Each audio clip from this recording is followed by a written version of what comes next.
Ce soir, j'aimerais vous partager sur quelque chose que j'ai commencé à ressentir, surtout aujourd'hui. Et ensuite, j'ai commencé à mettre un peu les versets dessus. C'est sur le monde en fait. J'aimerais parler du monde. Parce que le chrétien connaît le péché, mais le monde c'est encore un peu un mystère. On voit ce que c'est à peu près le monde, mais on ne voit pas vraiment son influence sur le chrétien aujourd'hui. Et ça c'est quelque chose d'important. D'abord, on va commencer par lire un verset qu'on a lu dimanche, enfin qu'on a cité ou lu. C'est dans AG 1,7.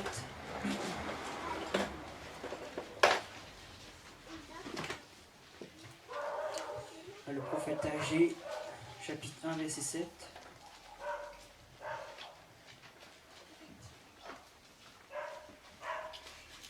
Alors, il est dit: voici ce que déclare le Seigneur des armées célestes.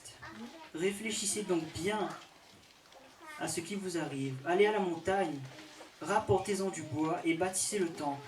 J'y trouverai plaisir et j'y serai glorifié, déclare l'Éternel. Alléluia.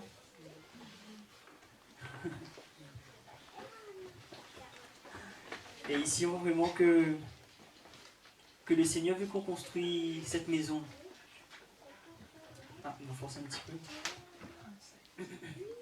1, 2, 1, 2.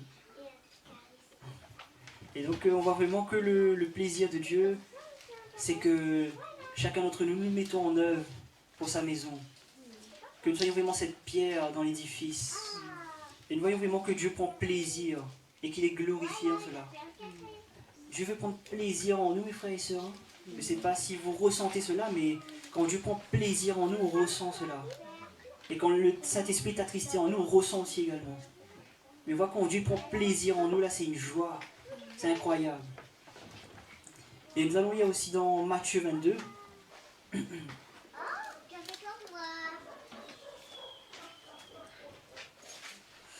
Matthieu chapitre 22. On va lire la parabole.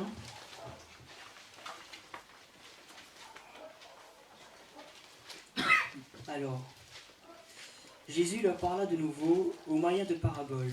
Il leur dit: il en est du royaume des cieux comme d'un roi qui célèbre les noces de son fils. Il envoie ses serviteurs convier les invités aux noces, mais ceux-ci refusent de venir. Alors ils y envoient d'autres serviteurs pour insister de sa part auprès des invités. Portez-leur ce message: j'ai préparé mon banquet, j'ai fait tuer mes jeunes taureaux et mes plus belles bêtes. Et tout est prêt, venez donc aux noces. Mais les invités restent indifférents et s'en vont l'un à son champ, l'autre à ses affaires. Les autres s'emparent des serviteurs, les maltraitent et les tuent. Alors le roi se met en colère. Il envoie ses troupes exterminer ses assassins et mettre le feu à leur ville. Amen. La suite, on connaît après. Mais ici, je voulais attirer votre attention là-dessus. On voit que ceux qui étaient invités à ce repas étaient occupés à leurs affaires, étaient occupés aux choses du monde. C'était pas des choses... c'était pas n'importe quoi, mais c'était aux choses du monde. C'était même pas des choses importantes. Leur préoccupation, c'était le monde. Et ici, on voit vraiment que le roi s'est mis en colère. Et ils ont été tués et la ville a été mise en feu. C'est incroyable, ça. Ils ont été tués. Et donc, ce soir, c'est vraiment... Il faut qu'on voit la différence entre le péché et le monde. Parce que nous tous, on connaît c'est quoi le péché. Le chrétien, il connaît c'est quoi le péché. Aujourd'hui, il a fait comprendre. Et l'exemple concret, c'est Winasty qui nous dit cet exemple-là. Lui, il parlait d'une robe, et moi, je vais prendre l'exemple d'une chemise. Il disait comme ça que le péché, c'est comme si que vous prenez une chemise blanche et que vous mettiez une tache noire dessus comme ça. Il est évident, Là, s'il venait avec une chemise blanche, avec une tache noire, elle est évident. Tout le monde va voir, dire, frère, il y a un problème. Et moi-même, il serait mal à l'aise. Il y a une tache noire dessus moi. Le péché, le chrétien, il connaît, il voit. Nous sommes mal à l'aise et après, mais Dieu, il pardonne quand nous repent en nous. Mais le monde, c'est autre chose. Comment le monde sera sur une chemise blanche? Ce soir, on fait se mettre cette chemise-là pour dire que le monde est comme ça. Le monde, c'est des jolis motifs. C'est une tache, mais elle est comme ça. Tu vois, elle a des jolies tirures, mais pas trop flagrant. Il y a même me dirait, hein, quand je vois cette chemise-là, dis parfois, il y a un problème là. Non, vas-y, il est joli, hein. Et mais moi, acheter le même.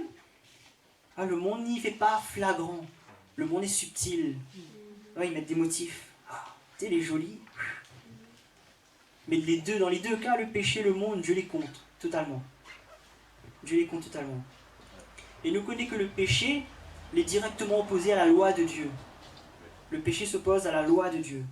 Mais le monde y oppose à quoi? Le monde s'oppose à Dieu directement. Le monde s'oppose à Dieu, à sa sainteté.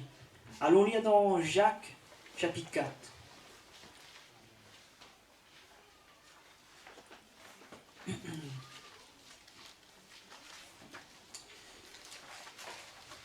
Jacques, chapitre 4, le verset 4. Peuple adultère que vous êtes, ne savez-vous pas qu'aimer le monde, c'est haïr Dieu? Si donc quelqu'un veut être l'ami du monde, il se fait l'ennemi de Dieu. Prenez-vous pour des paroles en l'air ce que déclare l'Écriture.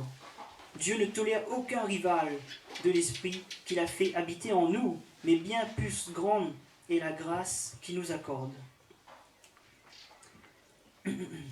Voici donc ce que déclare l'Écriture. Dieu s'oppose aux orgueilleux, mais il accorde sa grâce aux humbles. Amen. Ici, on voit vraiment que le monde s'oppose à Dieu directement. Hein. C'est un rival. On voit que Dieu considère directement ennemi. Direct, hein, c'est deux camps différents. Et là, on voit vraiment comment le monde s'oppose directement à Dieu, à sa sainteté. C'est vraiment le contraire. Et en ce moment, l'ennemi devient intelligent, devient ingénieux. Parce qu'il ne passe plus réellement par le péché aujourd'hui pour atteindre les chrétiens. Il envoie toujours des petites pensées au cas où, il envoie toujours des petites situations pour voir comment on réagit. Mais il sait qu'on a compris comment réagir face au péché. Il a compris. Mais face au monde, c'est autre chose. Aujourd'hui, on voit vraiment comment le monde est en train d'envahir l'Église. L'ennemi est en train de devenir ingénieux, il passe par le monde, par les choses qui attirent le regard, par les choses qui sont subtiles, qui est plus flagrant aujourd'hui, qui ne choquent plus le chrétien. Il passe par le monde. Et nous savons que c'est pire encore parce que ça s'oppose directement à Dieu. Directement. Et donc, il faut vraiment que dans cette fin des temps, nous connaissons non seulement le désir de Dieu, mais nous connaissons aussi la stratégie de l'ennemi. Pour vraiment comprendre comment tout est en train de se former.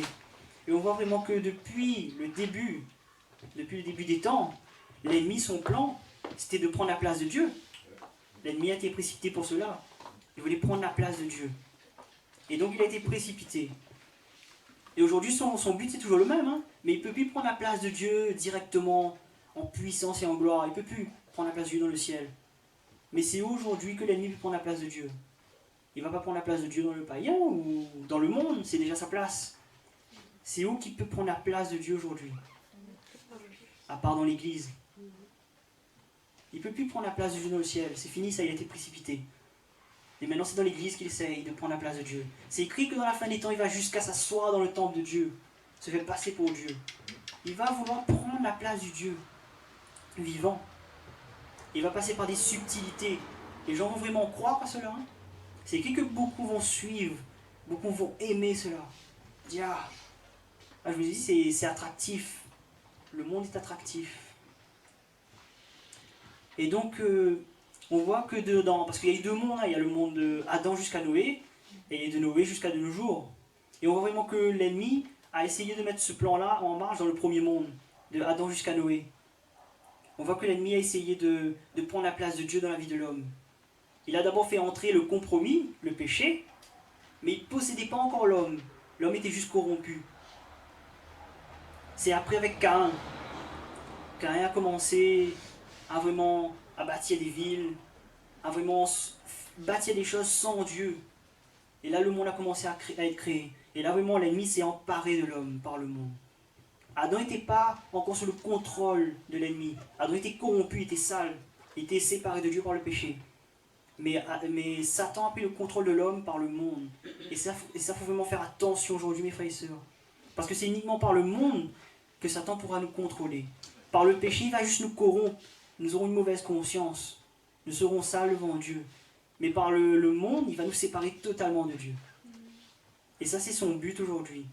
Il sait que le péché, on va se repentir parce qu'on est des enfants de Dieu. Mais le monde, il sait que quand ça entre, il peut nous contrôler après. Amen. Et donc on a vu comment l'ennemi met son plan en pratique dans le premier monde. Et on voit vraiment que c'est parti vraiment à la dérive. Dans le temps de Noé, c'était pas croyable. Hein. Il y avait vraiment l'inceste, c'était vraiment au maximum. Dieu n'en pouvait plus avec les hommes, tellement l'ennemi a réussi à voir les hommes, à les contrôler. Et là, l'ennemi était content. Dieu n'était plus d'accord. Dieu a exterminé toute la race. Et c'est parti pour le deuxième monde, avec Noé. Et on voit qu'aujourd'hui, l'ennemi agit de la même façon. On voit que la parole de Dieu dit comme ça que dans la fin des temps, ça sera pire que Sodome. Ça ne sera pas mieux que dans le temps de Noé, hein, ça sera pire que Sodome. Donc on voit vraiment que Satan va vouloir prendre encore le contrôle, il veut prendre la place de Dieu dans l'homme. Il veut prendre la place de Dieu, c'est son but, prendre la place de Dieu dans l'homme. Alléluia. Et donc on va lire dans Genèse, chapitre 2.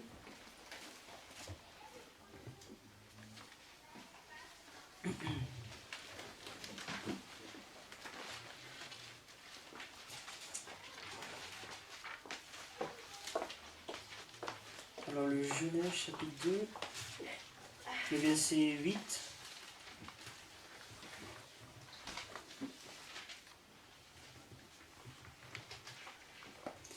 L'Éternel Dieu planta un jardin vers l'Orient, l'Éden, le pays des délices. Il y plaça l'homme qu'il avait façonné.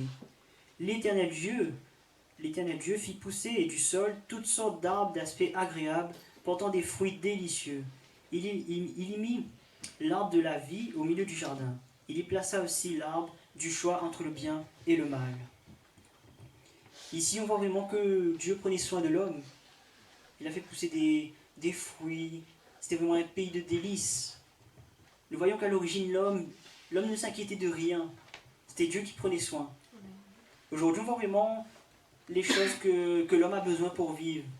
On a besoin de nourriture, de vêtements, on a besoin de se sentir protégé, on a besoin de prendre plaisir aussi. On a besoin de plaisir parce que si on n'a pas de loisirs ou autre, on va dépérir. Mais on voit vraiment les besoins de l'homme, c'est la nourriture, la protection et vraiment prendre plaisir. Et avant tout ça, c'était Dieu. Avant, c'était Dieu qui prenait soin de l'homme. Mais l'ennemi a compris cela. L'ennemi a compris comment nous séparer de Dieu. Et donc on va lire dans Genèse 4, Genèse chapitre 4 juste après. Genèse 4, le verset 17.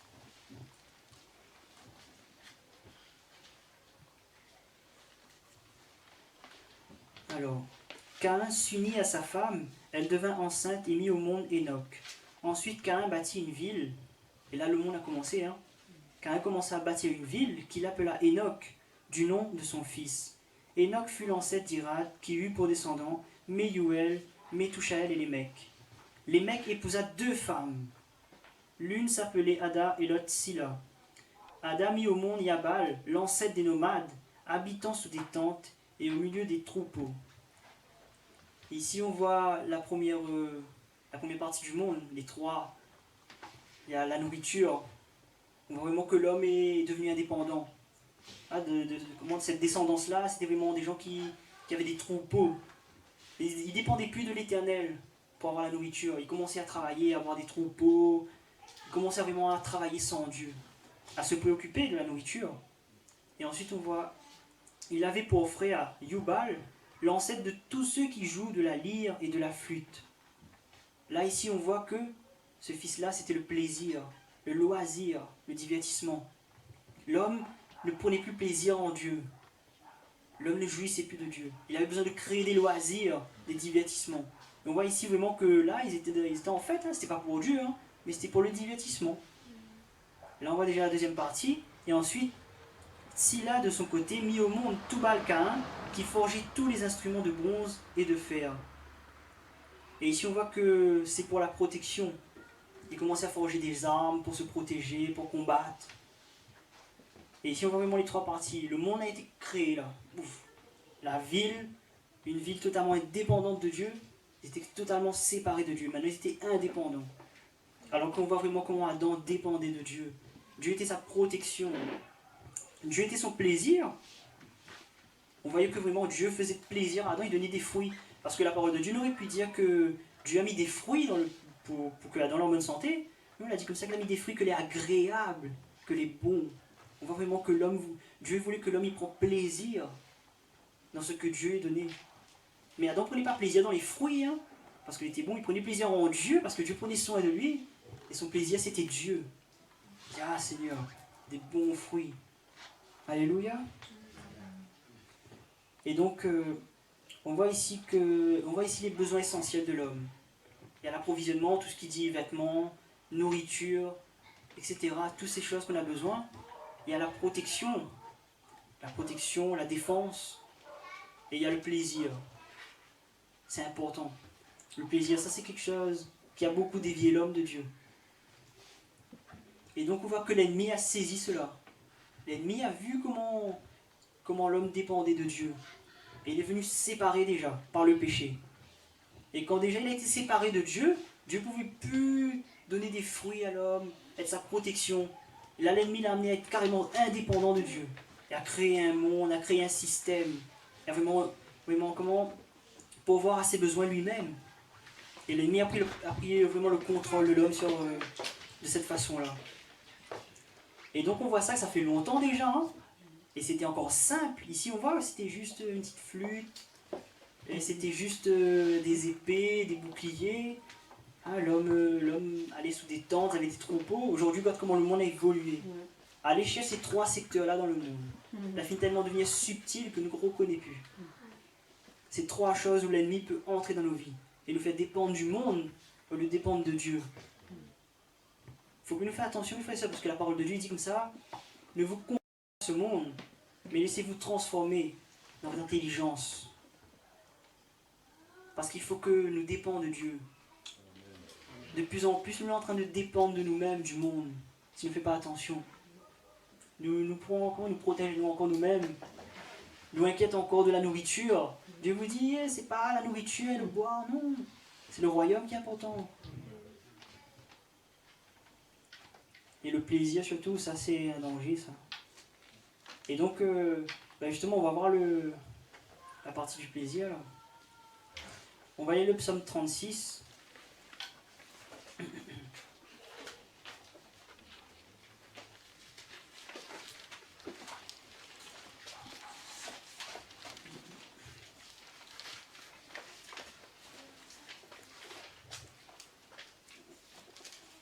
Psaume 36.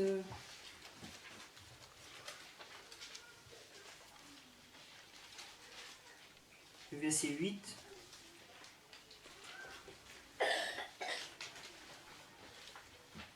Que ton amour est précieux, ô Dieu, sous tes ailes, les humains se réfugient. Ils savourent les richesses des festins de ta maison. Au torrent de tes délices, tu leur donnes à boire, car chez toi est la source de la vie. C'est dans ta lumière que nous voyons la lumière. Maintiens ton amour à tous ceux qui te connaissent. Veuille garder ton amour comme ta justice à ceux qui sont droits de cœur. Amen. Ici, on voit vraiment comment David prenait plaisir en Dieu. Hein. Le plaisir de David, c'était Dieu. Il n'avait pas d'autre plaisir. Pourtant, c'était un roi. On aurait pu prendre plaisir d'être un roi. Gouverner, vraiment des richesses, avoir vraiment des gardes qui le gardent. Mais il ne s'inquiétait même pas de ça. Parce qu'il savait le gardien, enfin ces soldats-là ne pouvaient pas le protéger s'il n'avait pas Dieu. Son plaisir, c'était Dieu. Quand on lit tous les psaumes, on voit comment c'est incroyable, comment il comptait sur Dieu. Que c'était la vie, la mort, même s'il péchait, il comptait toujours sur Dieu. Toujours.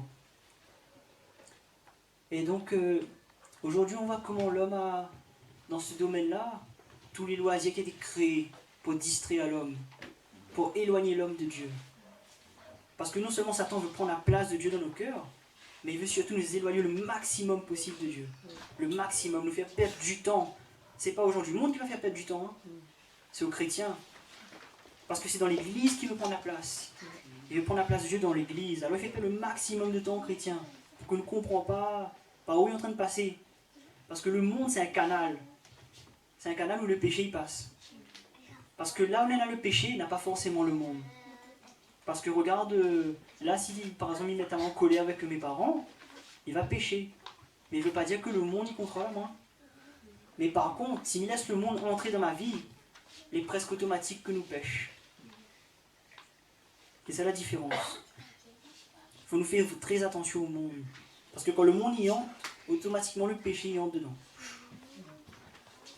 Et nous voit de toute façon que Dieu les considère carrément comme un ennemi. Hein. Ceux qui laissent le monde entrer dans leur vie, c'est carrément un ennemi. Et donc le plaisir là, nous voit comment il a évolué avec tous ces temps. Aujourd'hui le divertissement est incroyable. Il veut faire perdre à nous du temps. Il fait perdre à nous du temps. Éloigne à nous de Dieu. Que nous ne comprenons pas les choses. Il veut vraiment éloigner à nous pour le divertissement, le loisir. Il ne veut plus que notre plaisir, c'est Dieu. Tu t'imagines ce plaisir de servir le Seigneur, de lire sa parole, de même de rester là et de dire Seigneur, ben, tu me remplis, c'est un plaisir. Ah, nous ne prenons plus plaisir à ça. Nous voyons vraiment c'est quoi notre plaisir aujourd'hui. De toute façon, nous connaissons c'est quoi notre plaisir. Hein. Nous voyons tout de suite. Nanana, chacun, quelque part, nanana, c'est la télé, il fait de l'amour, quelque part, nanana, prend plaisir. Il a bien vu que Adam, Dieu était béni à lui pourtant, avec les fruits et tout. Mais quand il mangeait les fruits, son plaisir, c'était pas le fruit. C'était Dieu qui prenait soin de lui. Est-ce que quand nous regardons la télé, là, est-ce que nous prenons plaisir? Dieu vient nous prendre plaisir dans la télé. On est en train de satisfaire vraiment notre chair. On est content. Quand ça va, quand nous toutes les choses que nous pouvons faire, les divertissements, les loisirs, est-ce que c'est Dieu notre plaisir? Ah oui, Dieu nous pose la question. Hein. Parce que on dit souvent, fais de l'Éternel tes délices, et il te donnera ce que ton cœur désire. Ah, c'est bien ça. Mais nous fait des délices de beaucoup de choses dans ce monde-là. Ah oui, beaucoup de choses. Il y en a, ils rêvent de quelque part. Chacun a son rêve. Mais nous prend plaisir en quoi, mes frères et sœurs? Jésus dit vraiment que lui c'est l'eau de vie, lui c'est le pain de vie. Nous devons prendre plaisir en Dieu, ça c'est important. Nous devons vraiment discerner maintenant. Quand Dieu agit là, parce que Dieu dit je suis un Dieu jaloux, adultère que vous êtes. Il y a littéralement en Jacques, adultère que vous êtes. Dieu est tellement jaloux que pour ennemi, non, vous êtes ennemis quand vous aimez le monde. Ennemis. Dieu nous aime, mes frères, il veut vraiment que nous prenions plaisir en lui. Hein. Et lui prend plaisir en nous, parce que nous avons lu dans AG que quand nous bâtissons la maison du Seigneur, c'est vraiment la joie, Dieu prend plaisir. Et Dieu veut me glorifier. On sent vraiment l'amour de Dieu. Dieu veut vraiment cette intimité parce qu'il va venir chercher une épouse, hein, pas une femme.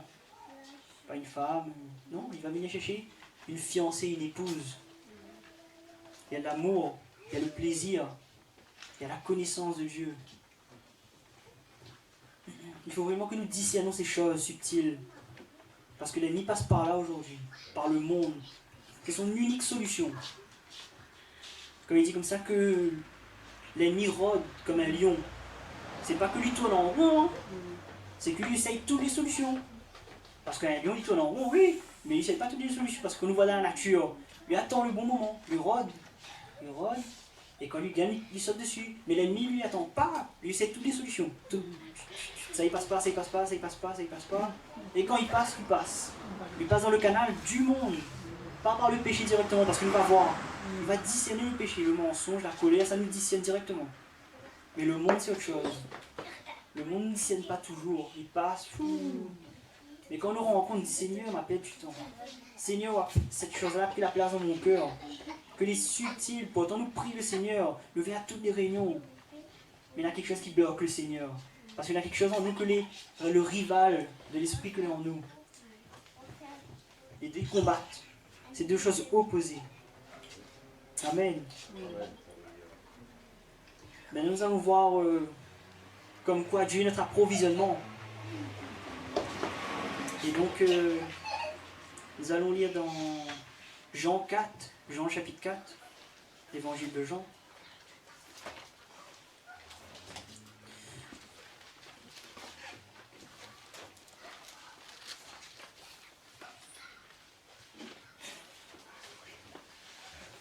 Alors, l'évangile de Jean, chapitre 4, le verset 14. Alors, mais celui qui boira de l'eau que je lui donnerai n'aura plus jamais soif. Bien plus, l'eau que je lui donnerai deviendra en lui une source intarissable qui jaillira jusque dans la vie éternelle. Et nous savons qu'avant cela, la femme parlait d'une eau naturelle. Mais Jésus dit non, de cette eau-là, tu n'auras plus jamais soif. Il faut que nous boions l'eau de Christ, mes frères et sœurs. Parce que quand on a soif, généralement, c'est qu'une trompe d'eau. Une trompe d'eau. De quoi nous jouir, de quoi nous prendre plaisir. Allons lire maintenant dans Jean 6. Le chapitre 6. Le verset 32.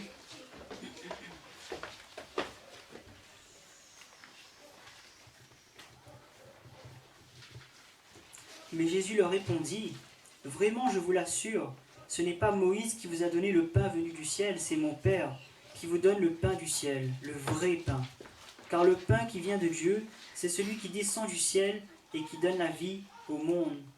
Seigneur, dit-il, alors donne-nous toujours de ce pain-là. C'est moi qui suis le pain qui donne la vie. Celui qui vient à moi n'aura plus jamais faim.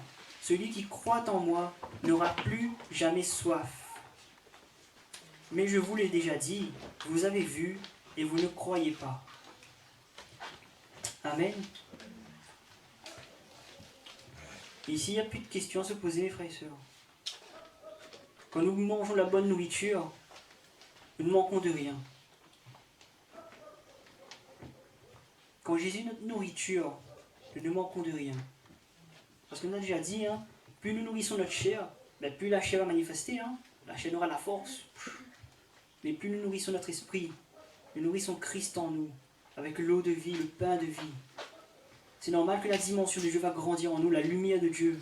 On va vraiment discerner ce que nous mangeons. Il faut nous faire attention parce que des fois, il y a des nourritures qui sont empoisonnées. Surtout avec l'ennemi, là. Comme la pomme, quand Adam l'a mangé. Enfin, quand Ève et Adam l'ont mangé. Il y a des nourritures que les vraiment jolies, mais il est empoisonné. Il faut vraiment que nous mangions le fruit de Christ. Que nous jouissions de cela. Amen. Maintenant, nous allons voir Dieu comme notre protection. Ça, c'est un domaine aussi important à traiter. Nous allons lire dans Éphésiens 6. Éphésiens 6, 10.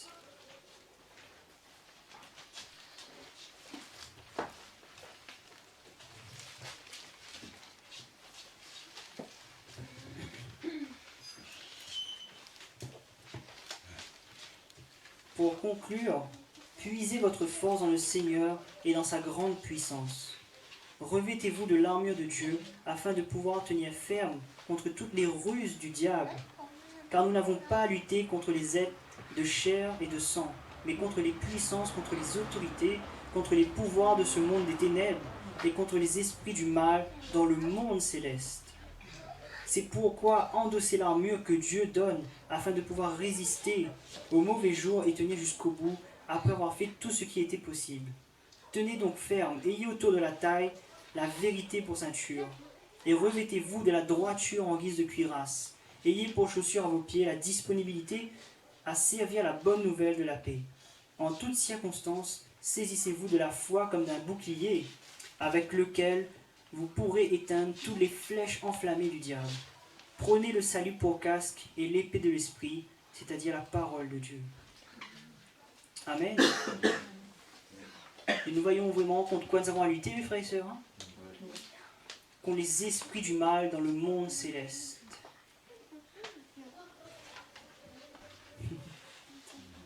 C'est vraiment à ce monde que nous avons affaire. Notre ennemi, ce n'est pas les gens du monde, les personnes, les humains. Notre ennemi, c'est l'esprit du monde.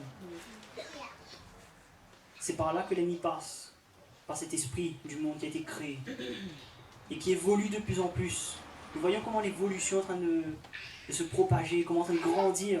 Le monde évolue tellement vite qu'il n'arrive même plus à discerner les choses. Il évolue. Satan, il met plein de systèmes dans tous les sens. Nous dépend du monde, nous dépend du monde, nous dépend du monde. Il faut que nous discernions tout ça là, mes frères et sœurs. Et tout ça, c'est avec l'armure de Dieu, hein, afin de nous protéger contre tout cela. Et il y a aussi l'épée de l'esprit, intéressant. Parce qu'on voit vraiment que l'épée de l'esprit vient séparer les moelles et les jointures. Séparer le monde de nous. Et ça, il faut vraiment que nos pensées soient avec Dieu tous les jours, afin que Dieu vienne nous révéler les choses. Il dit attention, attention. Là, Dieu il coupe, il passe. Son épée de l'esprit passe. Il sépare nous avec les choses du monde. Des fois, nous sentons que notre ciel n'est pas content. C'est pas notre esprit, hein. Parce que mes frères et sœurs, il est sûr que nous sentons cela. Quand c'est notre ciel qui n'est pas content, et quand c'est l'esprit. Quand notre ciel n'est pas content, on le voit tout de suite. Quand Dieu est en train de se séparer là, il dit ça m'aime bien ça. Lâcher leur contrôle par le monde. Nous sentons, Dieu coupe. Et nous sentons vraiment quand Dieu a pris cool en nous. Quand Dieu prend plaisir, parce qu'il a dit oui Seigneur, parce qu'il nous dit me voici Seigneur, mais après il faut être prêt. Parce que le Seigneur dit non, il faut arrêter avec le monde, parce que c'est par là que l'ennemi passe. Ça c'est son passage secret ça. Il passe par le monde. Et l'esprit du monde est dangereux mes frères et sœurs. Maintenant on va lire Psaume 23. C'est toujours sur Dieu comme notre protection. Alors le psaume, chapitre 23.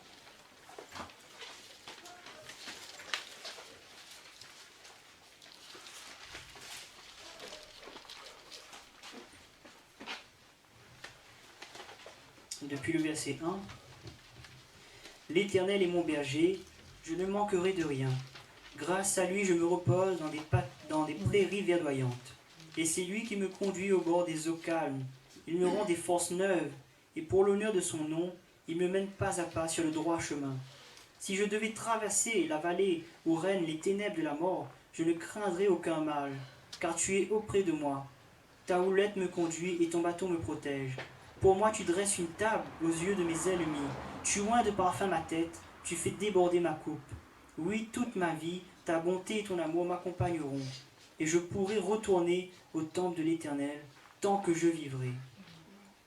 Amen. Amen. Ici, nous voyons vraiment comment le Seigneur, c'est notre protection. Même si nous passons dans la vallée de la mort, Dieu est là avec nous. Des fois, il inquiète à nous encore pour notre vie. Hein? Des fois, il inquiète encore. Il y a peur que Nanmoun, il vient, il rentre dans une maison, il tue à nous, il vole à nous. Aujourd'hui, c'était ça. Aujourd'hui, il m'a laissé sa voiture ouverte. Il m'a dit David, il ne faut pas tenter Dieu. Il m'a dit non, il ne m'a pas fait exprès, moi, oui, parce qu'il avait ma sacoche pour me donner tout dans la voiture. Il m'a dit non, il n'est pas un voleur, moi. C'est les voleurs qui fait voilà ça. Il ne m'a pas fait consciemment, il m'a laissé sa voiture ouverte, il avait toutes les choses dedans. Mais frère, ça, quand on nous connaît que Dieu c'est notre protection là, il ne va pas faire exprès, oui, il ne va pas faire exprès, hein. Mais il ne m'inquiète plus de tout ça. Il n'inquiète plus de tout ça. Même pour notre maison. Si Dieu c'est notre protection là, c'est qui protège? C'est nous qui mettons là, nous ils mettent la lampe partout, ils mettent caméra, ils mettent tout. Et après il dit Dieu c'est ma protection. Seulement dès que l'alarme sonne, la police arrive. Ah oui. Et nous voit vraiment comment l'ennemi l'a fait grandir ça aussi. Hein. L'homme il protège. Regarde comment l'homme l'a fait évoluer toutes les armes. Les assurances. Comment vraiment toutes ces armes que l'homme a créées pour se protéger, les missiles, toutes les choses, les tanks et tout ça. L'homme est vraiment devenu indépendant de Dieu. Et nous, on doit dépendre de Dieu. On ne doit pas dépendre que si la police n'est pas là, nous ne serons pas protégés. Si les pompiers ne seront pas là, si un feu vient, ni cuit, non. Il faut que c'est Dieu qui protège à nous, mes frères et sœurs. Il faut que nous ayons cette assurance-là. Que même si notre cœur commence à battre vite, là, nous disons, Seigneur, là. Mais nous connaissons c'est qui tient notre cœur dans sa main. Nous connaissons c'est qui tient ce souffle qu'il a soufflé dans nous. Si nous avons cette assurance-là, nous n'est pas inquiets, mes frères et sœurs. Même si des gens ils viennent ici, prennent à nous, ils passent à nous sur un bord de montagne, ils disent allez, seul.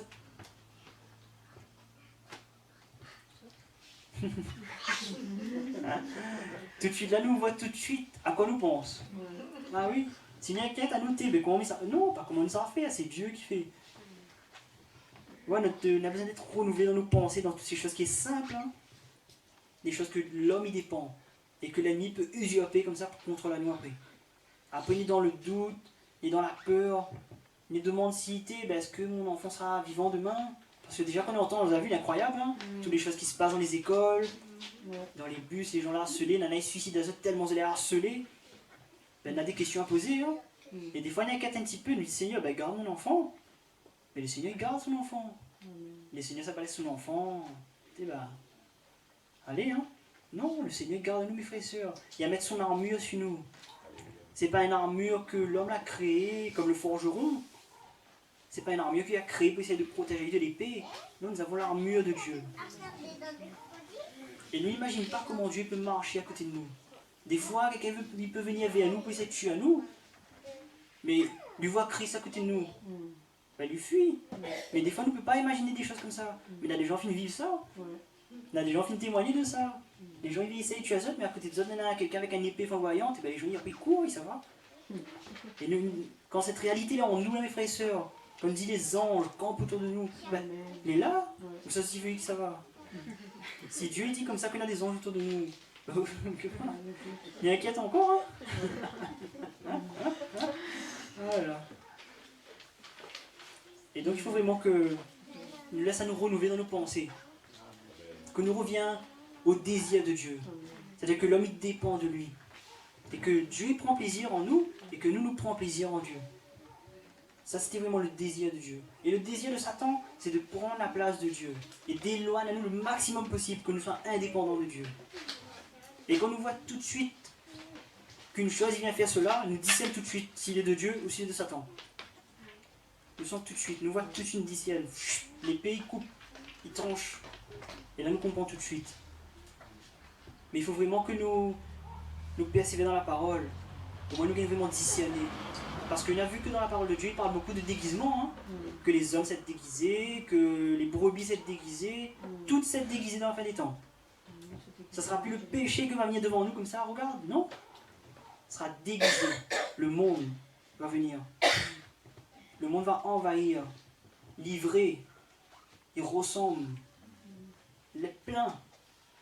Mais il faut nous discerner. Comme ces serviteurs que l'a discerné, il a dit Seigneur, on a livré dans le blé. Il faut que nous discernions le monde. Il faut que nous fassions attention. Et le Seigneur, il veut vraiment que nous soyons vigilants.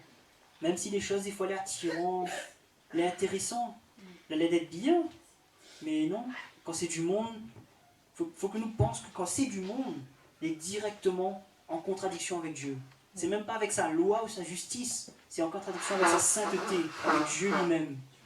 C'est pour ça que Dieu dit comme ça que c'est vraiment inimitié. C'est pas possible. Comment un enfant de Dieu peut laisser le monde prendre la place? C'est pour ça qu'il dit qu'il y a adultère. Déjà quand dans le monde, on imagine que des gens ils font des adultères, Dieu considère ça encore plus. Là, c'est même pas un adultère physique, mais simplement de mettre le monde à la place de Dieu, de ne pas connaître le désir de Dieu, de ne pas connaître ce que Dieu vraiment est tout pour nous, notre tout. Ben, Dieu est jaloux, Dieu n'est vraiment pas d'accord. Et Dieu fait comprendre à nous ça dans notre cœur. Nous sentons quand des fois nous prenons notre temps pour des choses, que les futiles, usant de ce monde qu'on n'en usant pas. Et dans ma version, il dit jouissant du monde comme n'en jouissant pas. Parce qu'il faut que c'est Dieu notre plaisir. Parce que nous pouvons prendre un Dieu, il bénit à nous, les frères et sœurs. Hein. Dieu bénit à nous, il donne à nous des choses. Mais il doit prendre plaisir en Dieu, parce qu'il prend soin de nous. Et pas prendre plaisir en ce que Dieu donne à nous. Parce que là, après, on commence à dévier. Et l'ennemi, souvent, il amène à nous à faire cela. À prendre plaisir en les choses que Dieu donne à nous. Comme nous disait dimanche, Nana, il serve la maison. Pourtant, oui, c'est de Dieu, Dieu l'a donné. Lui, il veut vraiment que Nana, il serve la maison, mais pas Dieu. Des fois, nous trompe, l'ennemi amène à nous à tromper. Il dit non, serve ça. Nana, il serve notre ministère. Nana, vraiment, il prend plaisir dans notre ministère, il prend plaisir dans nos dons, il chante bien. Nana, il prophétise bien, mais il ne prend pas plaisir en Dieu. Et tu prends plaisir dans un don, dans un ministère. Il faut que nous fassions attention, parce que l'ennemi mentit, l'ennemi amène des faux raisonnements. faut que nous prenions plaisir en Dieu. Il faut que nous ayons des désirs humbles. Il faut que nous gardions nos cœurs humbles. Car Dieu fait grâce aux humbles, mais il résiste aux orgueilleux. Et l'orgueil, ça loin, mes frères et sœurs, les subtils orgueils.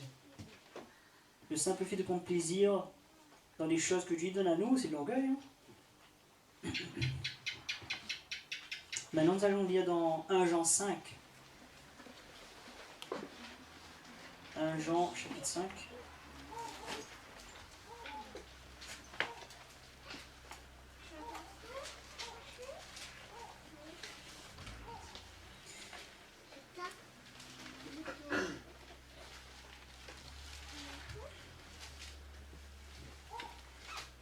On va prendre au verset 2.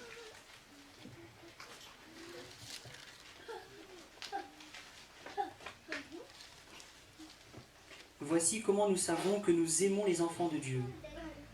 C'est lorsque nous aimons Dieu lui-même et que nous obéissons à ses commandements. Car aimer Dieu, c'est accomplir ses commandements. Ceux-ci d'ailleurs ne sont pas pénibles, car tout ce qui est né de Dieu triomphe du monde. Et la victoire qui triomphe du monde, c'est notre foi. Qui en effet triomphe du monde, celui-là seul qui croit que Jésus est le Fils de Dieu. Amen. Et ici on voit que c'est la foi et que nous croyons au Fils de Dieu. Et il faut que Dieu ait la place en nous et pas le monde. Parce que nous ne pouvons pas triompher le monde si le monde est déjà en nous. Ce n'est pas possible. Maintenant nous allons lire dans Matthieu 10, le dernier verset.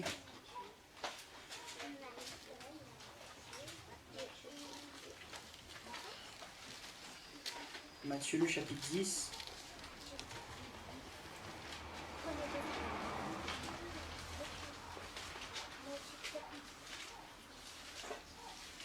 Le verset 22.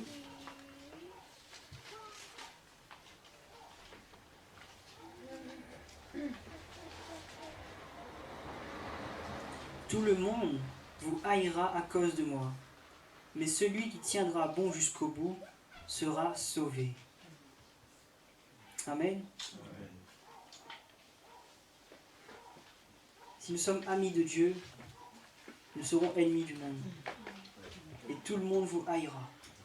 Mais il faudra tenir jusqu'à la fin, frères et sœurs. Parce que aujourd'hui, nous avons encore l'occasion de prêcher librement, de parler de la parole librement, de louer le Seigneur librement, comme ça, à haute voix. Mais bientôt, ça va être... Les gens vont plus aimer cela.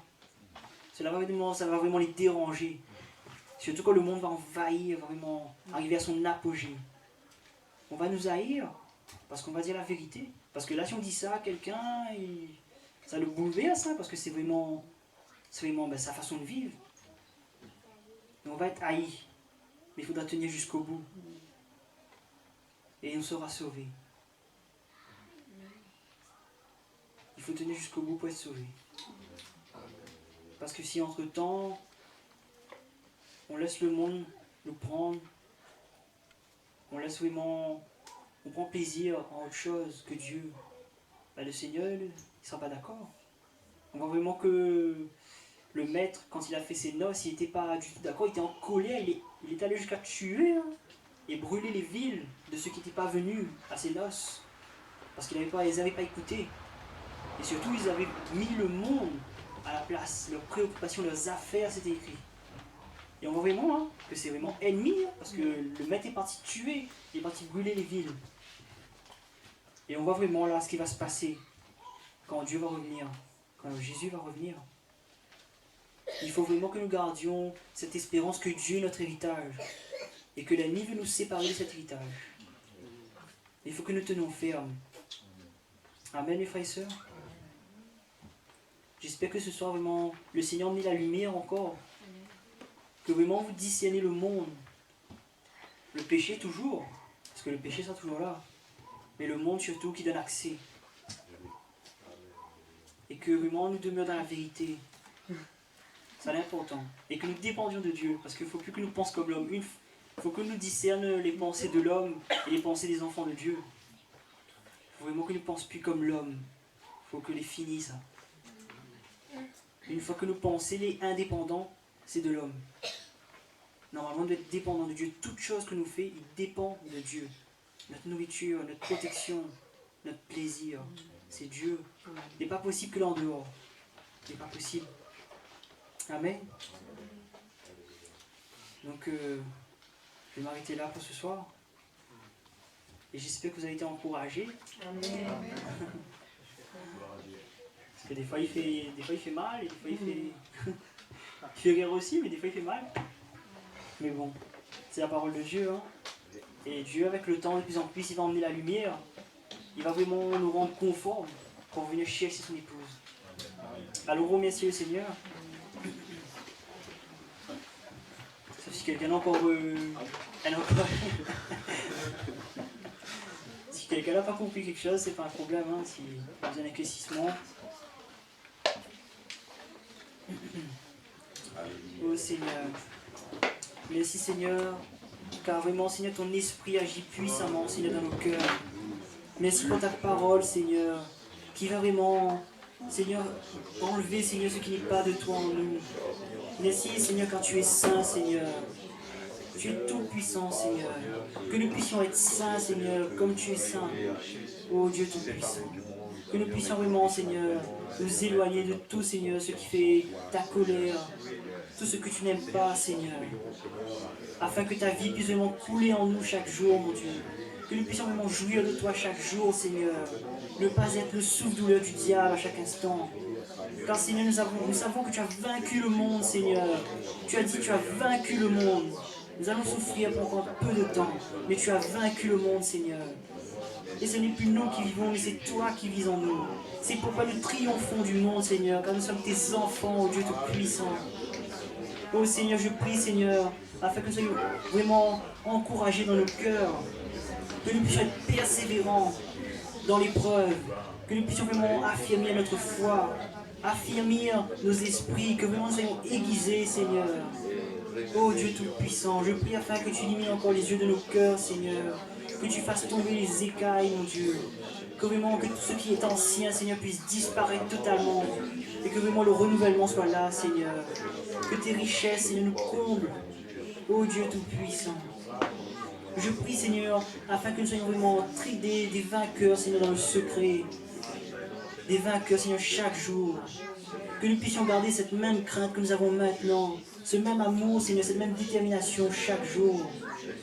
Oh Seigneur, nous ne voulons pas être des religieux, Seigneur, mais vraiment être, Seigneur, ce fils, cette fille chaque jour pour toi, Seigneur. Oh Seigneur, à toi la gloire et l'honneur, mon Dieu.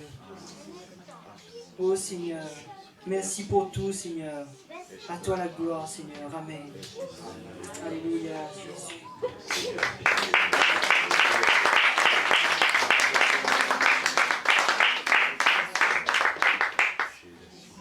Bonne soirée, mes frères et sœurs. Et bon retour.